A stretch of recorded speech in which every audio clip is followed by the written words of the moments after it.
Bonjour, aujourd'hui on va parler des énergies tierces. Alors, je pense que si je vous en parle comme ça, juste spontanément, vous savez précisément à quoi je fais référence. Mais dans le doute, je vais quand même vous expliquer un petit peu ce que j'entends par énergie tierce. J'utilise souvent les termes qui sont, on va dire, reconnus globalement dans l'univers des flammes jumelles pour que ce soit plus clair. Après, il y a des termes qui, moi, me dérangent un petit peu parce que je les trouve connotés plutôt péjorativement. Et notamment le terme d'énergie tierce. Je suis pas fan parce que je trouve qu'il y a une connotation un petit peu... comme si ça déshumanisait un petit peu les personnes, en fait, en question. Parce qu'une énergie tierce, tout simplement, c'est une personne qui gravite dans la vie des jumeaux, qui ne fait pas partie du duo des jumeaux, donc souvent ce sont des relations amoureuses. Ça peut être la relation amoureuse du runner, la relation amoureuse du chaser, les deux relations amoureuses de chacune des polarités. On met aussi dans les énergies tierces des énergies qui sont autres que des relations amoureuses, qui sont liées à la famille, qui sont liées au travail, qui sont liées aussi à des addictions, que ce soit drogue, alcool, etc. Parce que ça peut très souvent faire partie du parcours de flammes jumelles, puisque évidemment, comme on est sur des parcours très souffrants, avec des enfances très souffrantes, on a souvent des mécanismes de protection et puis des mécanismes pour se rassurer soi-même qui se mettent en place, et évidemment les addictions en font partie. Dans cet épisode de podcast, j'ai surtout envie d'aborder le sujet brûlant des énergies tierces amoureuses, parce que je pense que c'est globalement ce qui prend le plus la tête quand on est dans ce parcours. De manière générale, les énergies tierces, elles sont vues comme un peu l'ennemi à abattre. En tout cas, je sais pas si c'est la même chose pour les personnes qui sont dans plutôt la posture du runner, entre guillemets. Je sais pas si c'est exactement cette vision-là qu'ils ont des choses, puisque je sais qu'ils font une bonne partie du parcours en n'étant pas forcément conscients. Donc il peut y avoir aussi des voiles de l'oubli, il peut y avoir du déni qui se met en place. Mais en tout cas, du côté des chasers, je sais que, les discours que je vois, que j'entends, c'est souvent que l'énergie tierce en face, donc la relation amoureuse du jumeau ou de la jumelle en question, est vue comme un peu l'ennemi à abattre. Pourquoi il y a toujours une énergie tierce? Qu'est-ce qu'elle fait là, celle-là? J'ai envie de vous proposer une lecture qui est un peu différente, parce que je trouve qu'il y a parfois un peu d'ingratitude envers ces fameuses énergies tierces. Déjà, le terme me gêne d'énergie tierce parce que, ok, on est dans un parcours d'éveil à soi, de guérison, de spiritualité, mais on est tous des petits êtres humains incarnés sur cette terre, et le but de ce parcours, c'est quand même de développer la forme d'amour la plus pure et la plus grande qui existe, qui est l'amour inconditionnel. D'abord l'amour inconditionnel de l'autre, puis de soi par extension, et aussi l'amour inconditionnel de tous les êtres vivants, humains, animaux, plantes, minéraux, subtils, etc. Donc le but de ce parcours, c'est quand même l'amour. Il est drivé par l'amour et l'objectif final, c'est l'amour. Et le fait d'entretenir une animosité envers celles qu'on appelle les énergies tierces, pour moi, c'est un petit peu leur enlever leur humanité et puis l'importance de leur rôle au sein du parcours. De ma vision des choses, les énergies tierces, ce sont souvent des âmes sœurs ou des liens karmiques, des deux jumeaux ou d'un des deux jumeaux. Et donc, ce sont plutôt des âmes amies qui sont venues s'incarner en même temps que nous pour progresser et aussi pour nous aider à progresser sur ce chemin. Et je pense aussi que la relation amoureuse de votre jumeau ou de votre jumelle est peut-être aussi une âme amie à vous. Et sachez que la manière dont ça se passe sur le plan subtil, c'est que même vos pires ennemis ou les personnes que vous détestez dans votre vie aujourd'hui, si vous en avez, ou les personnes qui vous ont fait le plus de mal dans votre vie, sont peut-être très probablement des âmes amies à la base, qui ont accepté, pour cette vie-ci, d'incarner ce rôle si difficile, de vous faire souffrir pour vous permettre de vous retrouver vous, et de cheminer vers qui vous êtes vraiment et ce que vous voulez vraiment. Je sais que parfois ça peut être un peu difficile à concevoir comme concept parce que effectivement quand on pense, par exemple, moi j'ai eu des relations amoureuses très souffrantes et très très difficiles, et c'est vrai que j'ai du coup pris le temps de réfléchir à évidemment pourquoi j'avais fait ces choix-là, à ce que cette personne m'avait apporté, aux leçons que j'avais en tirées, et j'en suis aussi venue à la conclusion que probablement cette personne-là était aussi une âme amie à la base. Et sachez que souvent, quand on s'incarne, les personnes de votre vie et de votre entourage qui vous font énormément souffrir sont des âmes qui vous aiment profondément et qui choisissent d'endosser un rôle pas agréable, comme on irait jouer une pièce de théâtre ou on irait jouer un rôle dans un film ou une série.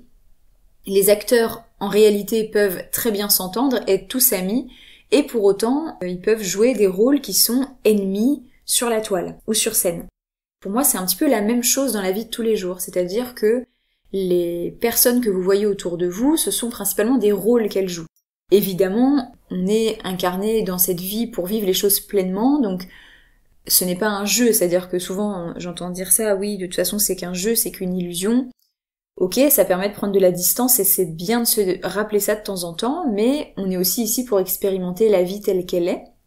Donc vous avez le droit de ne pas aimer des personnes, de même détester des personnes, de en vouloir à des personnes, etc. Je suis pas en train de dire que il faut remercier les personnes qui vous ont fait souffrir si vous le ressentez pas comme ça dans votre cœur. Il faut pas se forcer à se dire bon bah voilà, cette personne a sans doute fait ça pour moi, donc j'ai de la rancœur mais je vais faire comme si ça allait bien. Mais en tout cas vous pouvez garder en tête le fait que probablement cette personne joue ce rôle dans votre vie pour vous amener à vous pousser dans vos derniers retranchements. Il faut comprendre aussi que l'humain fonctionne comme ça.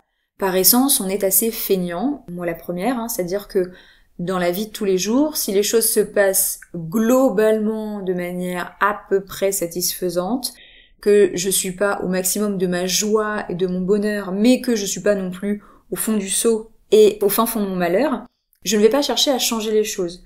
Je peux me contenter du moyen. Et c'est comme ça pour tous les êtres humains. On est programmé de telle sorte que on va se contenter d'un niveau de satisfaction ok, si je peux dire ça comme ça.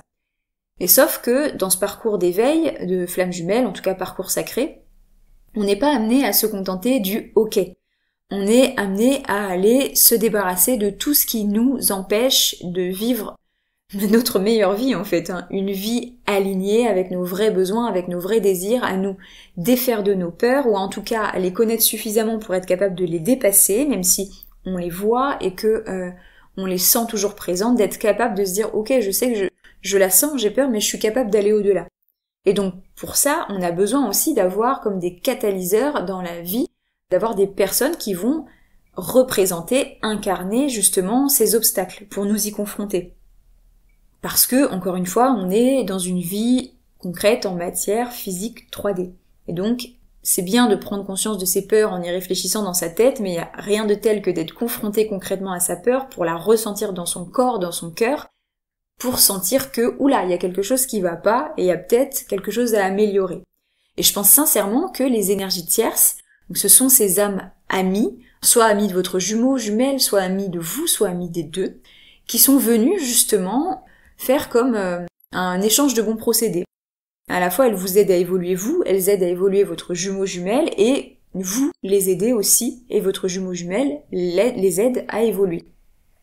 Il faut aussi bien comprendre que les énergies tierces, elles vont permettre à vous-même et à votre jumeau ou jumelle d'avancer là où vous peut-être vous n'êtes pas en capacité de faire le chemin.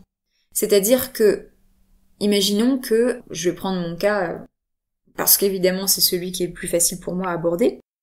J'ai rencontré mon jumeau et il était déjà en couple depuis plusieurs mois. Donc il y avait cette énergie tierce entre nous.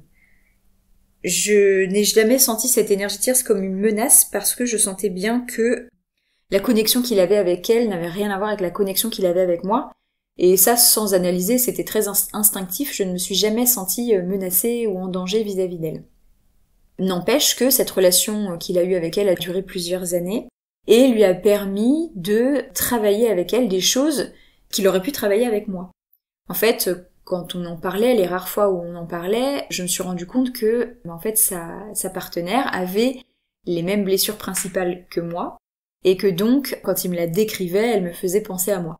Et moi quand je lui décrivais mon partenaire de l'époque, que j'ai eu un petit peu après notre rencontre, ça lui faisait penser à lui-même. Il me disait lui-même que il aurait pu avoir ce genre de comportement. La manière dont je l'ai vécu avec un peu de recul, c'est que je me suis dit que peut-être qu'on avait aussi choisi ce schéma d'incarnation et que plutôt que de se faire souffrir l'un l'autre directement, en appuyant vraiment sur nos blessures, étant donné qu'on a une capacité très très très forte à se blesser, peut-être qu'on a choisi aussi de demander à des âmes, amis, âmes sœurs, liens karmiques, de venir nous aider à dépasser des choses très bloquantes. Moi je vois ça par exemple comme si on faisait un déménagement et que les plus gros meubles, on a demandé l'aide de quelqu'un d'autre pour les déménager. Et peut-être que plus tard, on sera amené à se retrouver avec mon jumeau et à débarrasser les derniers cartons ensemble. Je pense que ça se passe globalement comme ça, c'est-à-dire que il faut bien comprendre que selon les parcours d'incarnation, il y a certaines personnes qui vont pouvoir se retrouver plus tôt que d'autres. C'est lié à la nature du lien et au parcours qui a été choisi aussi. Ça c'est un autre sujet, je fais une petite parenthèse comme d'habitude. En fait, dans les liens de flammes jumelles, on appelle les liens de flammes jumelles les parcours sacrés. En fait, le lien de flamme jumelle, c'est quelque chose de très très spécifique. C'est, je crois que je l'avais déjà mentionné, mais en gros, c'est un œuf cosmique qui s'est séparé en deux et donc qui a donné naissance comme à deux moitiés d'âme, si je peux dire ça comme ça. Donc ça, c'est un cas qui est extrêmement rare. Donc ça, ce sont les flammes jumelles pures, entre guillemets.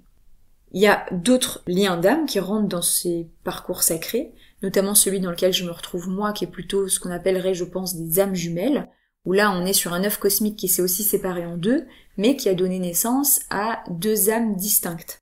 Donc on est, si je fais un parallèle avec ce qu'on connaît sur Terre, ce serait le cas de deux jumeaux identiques. Et après, il y a aussi d'autres types de liens qui rentrent aussi dans des parcours sacrés, qui peuvent être des âmes sœurs primordiales, où là, du coup, on est plus comme sur des faux jumeaux. Et il y a aussi des âmes sœurs sacrées, il y a plein de natures de liens d'âme qui rentrent dans les parcours sacrés. Et la nature du lien d'âme, elle va aussi expliquer pourquoi certaines personnes, certains duos se retrouvent plus tôt dans le parcours et certains duos ont besoin d'avoir épuré quasiment toutes leurs blessures pour pouvoir se retrouver. En général, plus on se retrouve proche d'une flamme jumelle pure, et plus il va falloir aller loin dans les nettoyages et dans les libérations karmiques, transgées, etc. avant de se retrouver. C'est pour ça que parfois vous pouvez voir certains parcours en vous disant « Ah, la chance, ils sont réunis !» Oui, ils sont réunis parce qu'ils sont en parcours sacré, mais peut-être que ce sont des âmes sœurs sacrées, ou des âmes sœurs primordiales. Et ce sont pas forcément des flammes jumelles ou des âmes jumelles, et donc ils ont moins de chemin entre guillemets à parcourir seuls avant de pouvoir se réunir. Ça, de toute façon, on n'a pas la main dessus, c'est comme ça, c'est la manière dont on a été créé, c'est la manière dont on est relié à l'autre.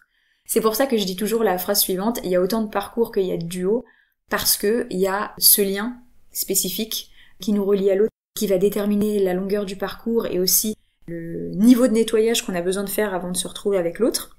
Et il y a aussi tout simplement toutes les incarnations qu'on a eues dans toutes les vies précédentes qui ont inscrit des traumas, qui ont inscrit des blessures plus ou moins profondes dans les vies de chacun des jumeaux.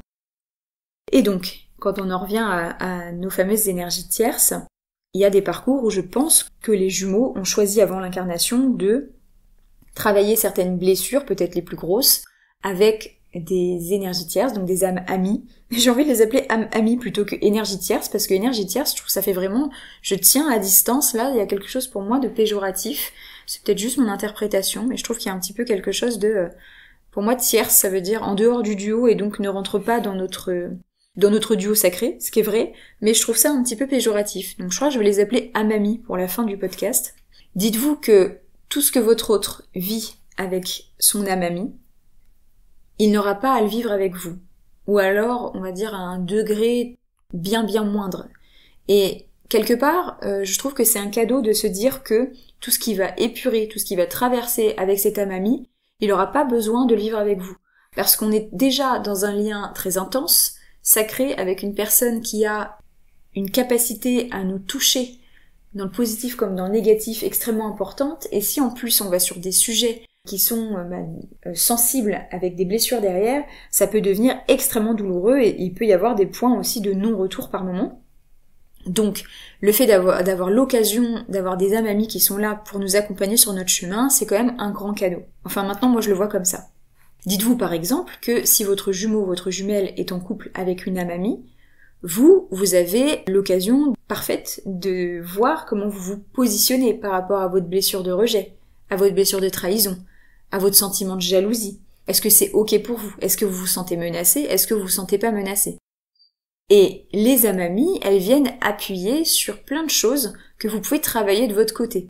Toutes vos peurs, donc comme je vous disais, la peur qui est liée à la jalousie, à la trahison, la peur de ne pas être choisi. Ça, c'est un truc que je remarque qui revient beaucoup aussi en parcours sacré, la peur de ne pas être choisi, d'avoir peur que l'autre ne nous choisisse pas. Et je dis ça, je me mets vraiment dans le lot, c'est-à-dire que moi, c'était une énorme peur.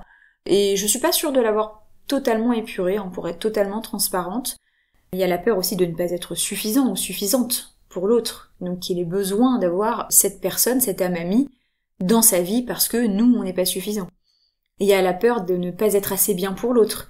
Par exemple, si l'âme amie, je sais pas, on la met sur un piédestal, on a l'impression que peut-être elle a des choses, des qualités que l'on n'a pas, et bien tout ça, ça nous permet aussi de jauger où on en est par rapport à ça. Parce que si l'autre était libre, on pourrait pas tester tout ça. Et peut-être qu'au moment de se mettre en couple, ou de se remettre en couple, là, ce sont des choses qui pourraient venir clasher et qui pourraient faire exploser le couple.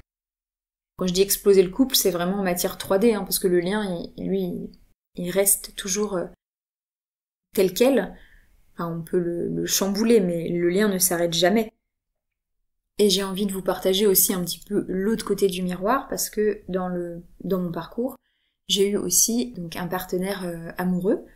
Après avoir reconnecté avec mon autre, j'ai rencontré quelqu'un à peu près 2 ans après avoir reconnecté avec mon autre. J'étais dans un déni absolu de mes sentiments amoureux pour mon jumeau. Et lui était du coup en couple depuis plus de 2 ans avec sa partenaire. Et voilà, on habitait dans la même ville, mais on se parlait comme ça, mais ça restait... on se voyait pas super souvent. Et du coup, j'ai décidé de me mettre en couple avec une personne. Je dirais pas que c'était écrit, parce que cette personne était très connectée, et il y avait beaucoup de communication avec ses guides, et donc connaissait beaucoup de son parcours de vie. Et donc de ce qu'on avait compris, on n'était pas forcément censé se rencontrer, c'était pas un truc destiné, c'était pas quelque chose d'écrit, gravé dans le marbre. Je pense que sur mon parcours à moi, j'ai beaucoup de libre arbitre sur le fait de me mettre ou non avec des âmes sœurs à côté de mon parcours de flamme jumelle. Tout ça pour dire que j'étais avec ce partenaire amoureux et que avant ce partenaire-là, j'avais été en couple avec un homme qui était très destructeur et qui m'avait fait énormément de mal d'un point de vue psychologique. Et le fait de me mettre avec cette personne, donc cette âme sœur, m'a été d'une aide mais incommensurable. Alors évidemment, ça a pas duré non plus dans le temps, enfin ça a duré 2 ans et demi. Mais quand on s'est séparés, c'était largement le moment de se séparer, enfin on avait partagé tout ce qu'on avait à partager, et voilà, on n'avait plus forcément de choses à s'apporter mutuellement. Mais en tout cas, c'est quelqu'un qui m'a aidé énormément à reprendre confiance en moi et surtout à développer et à cultiver l'amour de moi-même. C'était quelqu'un qui m'a énormément aimée dans toutes les circonstances, que je sois bien, pas bien, pomponnée, pas pomponnée, à la sortie du lit ou à la sortie de la salle de sport quand je ressemblais objectivement à pas grand-chose. Il était toujours avec des mots doux et en totale admiration. Et ça, c'est des choses qui m'ont énormément aidée. J'ai l'impression qu'il m'a aidée à recoller mon cœur. Et c'est là aussi que je pense j'ai pris conscience de l'importance des âmes amies dans le parcours de flamme jumelle. Parce qu'on dit souvent que c'est un parcours où, effectivement, on est en miroir avec notre autre et c'est un parcours de retour à soi. Donc parfois, on est dans le truc de... c'est un peu un parcours solo. C'est un parcours du guerrier, de la guerrière, où on est seul sur notre chemin avec notre machette. En fait, non. Enfin, moi, j'adhère pas trop à ça. Je pars du principe qu'on est des humains, et donc qu'on est des animaux grégaires par définition. Donc ça veut dire qu'on est censé vivre en troupeau, et qu'on est censé vivre ensemble, et on est des animaux sociaux. On évolue grâce aux autres, on se challenge grâce aux autres, on avance dans nos vies, on progresse grâce aux autres, on apprend des autres. C'est comme ça, on fonctionne avec les autres, qu'on le veuille ou non. C'est bien de développer du self-love et de se dire qu'il faut d'abord s'aimer pour aimer les autres. Et à la fois, parfois, c'est l'inverse, c'est d'avoir quelqu'un qui nous aime si fort, ça permet aussi de recoller les morceaux et de s'aimer. Et de voir l'amour dans les yeux de quelqu'un envers soi, ça permet aussi de se rendre compte qu'on est aimable. Et de la même manière que quand on est petit, d'avoir l'impression que nos parents ne nous aiment pas suffisamment, ou en tout cas pas de la manière dont on aurait besoin, ça crée des blessures d'amour où on se dit qu'on n'est peut-être pas aimable. Et à l'âge adulte, être en couple avec quelqu'un qui nous aime énormément, ça permet aussi de réparer des blessures d'enfance. Et donc c'est pour ça que je trouve que c'est extrêmement important d'avoir cette vision sur les âmes amies et de se dire que il n'y a pas de pierre à leur jeter. On est souvent dans cette opposition. C'est-à-dire qu'on se dit mais pourquoi est-ce que mon jumeau il est encore avec cette énergie tierce, en général, on puisse utiliser ce terme-là, du coup. je comprends pas pourquoi il est encore en couple avec elle, c'est moi son autre, etc. Dites-vous que de toute façon, rien n'arrive au hasard dans la vie et encore moins sur ce parcours.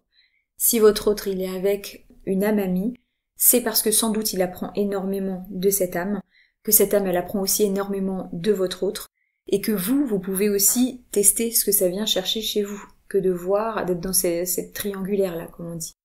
Et vous aussi, vous pourrez être peut-être amené sur votre parcours à rencontrer des âmes amies, et ça peut être assez perturbant parce que, pour le coup, une fois qu'on admet, s'il y a eu déni, qu'on aime notre autre plus que tout, c'est là où c'est plus difficile, et c'est plus la phase dans laquelle je me trouve aujourd'hui, qui est de me dire que j'aime énormément mon autre, et qu'à la fois il continue d'entretenir ce silence. Et aujourd'hui, je rencontre aussi dans mon quotidien des personnes que j'aime beaucoup, et notamment, je pense, des âmes sœurs, et la question se pose de me dire, est-ce que la vie n'est pas censée être faite pour être expérimentée? Parce que c'est bien beau d'avancer dans son travail de développement personnel, d'avancer dans sa tête, et à la fois, quand la vie vous présente aussi des opportunités, ça peut être l'occasion aussi de profiter de la vie et de, quelque part, mettre en pratique cet amour qu'on a tant développé aussi, envers nous, envers notre autre, de le mettre aussi à disposition d'autres personnes sur notre parcours. Parce que il y a aussi le fait que le but de ce parcours, comme je le disais, c'est de développer ce fameux amour inconditionnel envers nous, envers notre autre, mais aussi envers tout le vivant. Et tout le vivant, ça veut dire aussi les autres êtres humains. C'est prendre conscience du fait que l'autre a une place tellement spéciale dans notre cœur, et à la fois, notre cœur n'est pas uniquement rempli par cet être-là. Notre cœur est tellement vaste qu'il y a aussi la place pour avoir de l'amour pour d'autres personnes. Et évidemment, ce sera pas la même forme d'amour, évidemment, ce sera sans doute pas la même intensité, ce sera sans doute pas la même connexion. Mais c'est important aussi de s'ouvrir la porte et de se lâcher la grappe. Je pense que vraiment, ça, là, se lâcher la grappe sur ce parcours, c'est tellement important. Et je dis ça, je me le dis aussi en rappel, parce que là, je suis dans une phase où voilà, j'essaye de rester ouverte à ce que la vie me propose et à juste accueillir avec lâcher prise. Et je pense que, justement, c'est là où je veux en venir. Je pense que la meilleure posture à avoir vis-à-vis de ses âmes amies, c'est de laisser faire les choses. C'est-à-dire que ce soit vis-à-vis de vous, c'est-à-dire que si vous êtes peut-être comme moi dans une phase de séparation et de silence qui dure depuis longtemps, et que vous sentez que vous avez envie d'accueillir de l'amour amoureux dans votre vie, mais que votre autre, il est pas prêt, ou il est pas... en tout cas, il n'est pas disposé à aujourd'hui vous proposer ça, est-ce que vous allez choisir de vous priver d'amour, sachant que peut-être cette âme amie qui vous plaît aujourd'hui, elle a des choses à vous apprendre et à vous apporter, et vous allez peut-être connecter sur plein de niveaux, et vous allez pouvoir avancer aussi, à aller d'autant plus loin, parce que je reste persuadée que les relations amoureuses, ce sont les relations dans lesquelles on apprend le plus, parce qu'on partage plusieurs formes d'intimité, que ce soit l'intimité évidemment physique, la première à laquelle on pense, mais il y a aussi l'intimité émotionnelle, l'intimité spirituelle. Il y a énormément d'intimité qu'on peut partager, et je pense que toutes les intimités, on pourra les partager qu'avec son partenaire amoureux. Et du coup, c'est à vous aujourd'hui de voir voilà, comment vous voulez vous positionner par rapport à ça, et je me dis aussi que c'est un parcours d'amour, donc les personnes en parcours sacré, on est en général beaucoup drivées par l'amour. C'est un sujet qui est extrêmement important dans nos vies, même si évidemment c'est un sujet qui est très important dans la vie de la plupart des personnes, mais je pense qu'on a tous, toutes les personnes en parcours sacré, en tout cas celles que j'ai autour de moi, avec qui j'échange, on a ce truc engrammé depuis tout petit ou toute petite, de cette forme d'amour assez incroyable qu'on a envie de vivre, connecté sur tous les plans. Et certes, vous pourrez peut-être pas le vivre avec une âme amie aussi profondément et aussi connectée qu'avec votre jumeau, votre jumelle, parce que vous n'avez pas la même origine cosmique, mais ça n'empêche que peut-être elle va vous apporter des clés extrêmement importantes aussi pour avancer sur votre parcours de retour à vous aussi. Et donc du coup, sur votre parcours sacré de guérison avec votre autre. Et dans cette histoire de posture par rapport aux âmes amies, il y a du coup de l'autre côté la posture à avoir par rapport aux relations que notre autre a avec ses propres âmes amies. Je pense que le plus important, c'est de laisser faire. C'est encore une fois de laisser faire les choses et en fait ça veut dire ne pas contrôler en fait, ne pas essayer de faire comprendre à l'autre que mais pourquoi tu restes avec elle ou avec lui, tu vois bien que c'est moi, je comprends pas, qu'est-ce que tu lui trouves, je suis vachement mieux. Ça, c'est vraiment pour moi les pires postures à avoir, parce que vous allez induire quelque chose de l'ordre de la résistance en face, déjà. En plus, ça veut dire que vous remettez en cause ses choix, et que donc vous estimez que la personne, enfin votre autre n'est pas capable de faire des bons choix, et que vous êtes plus capable de choisir pour votre autre. Donc là, on est vraiment complètement dans le contrôle. Donc déjà, c'est réussir à lâcher suffisamment ce contrôle, et lui permettre d'expérimenter ce qu'il ou elle a expérimenté avec cet amami.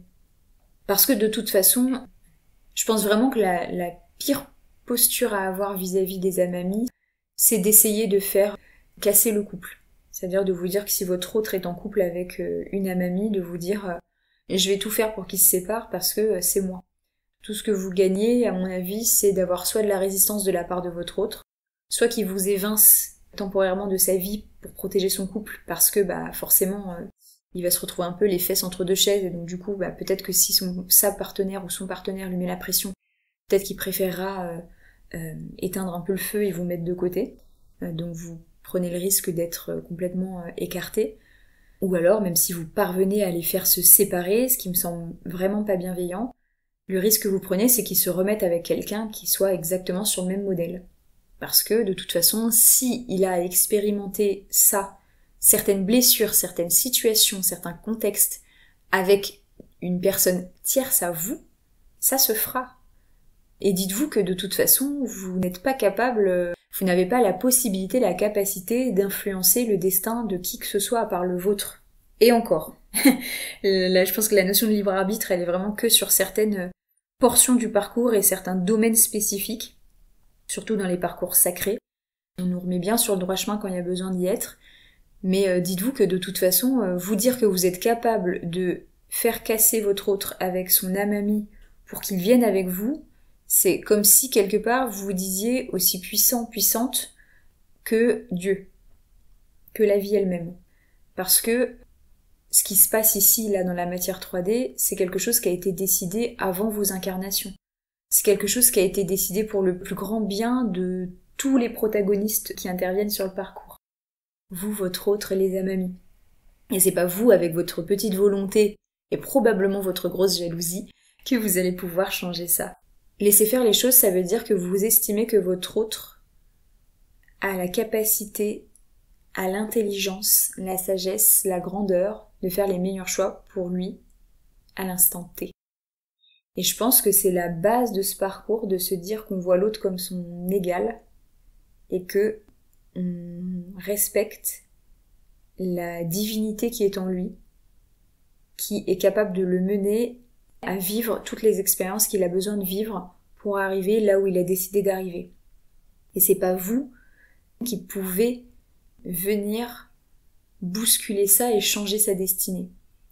Donc pour moi, laisser faire les choses, c'est vraiment comme dire à l'autre, je vois ta grandeur, je ne suis pas d'accord avec tes choix, ça on peut le dire, je ne suis pas d'accord avec tes choix, mais je pense que tu es capable de faire ce qui est bon pour toi pour avancer là où tu as décidé d'avancer.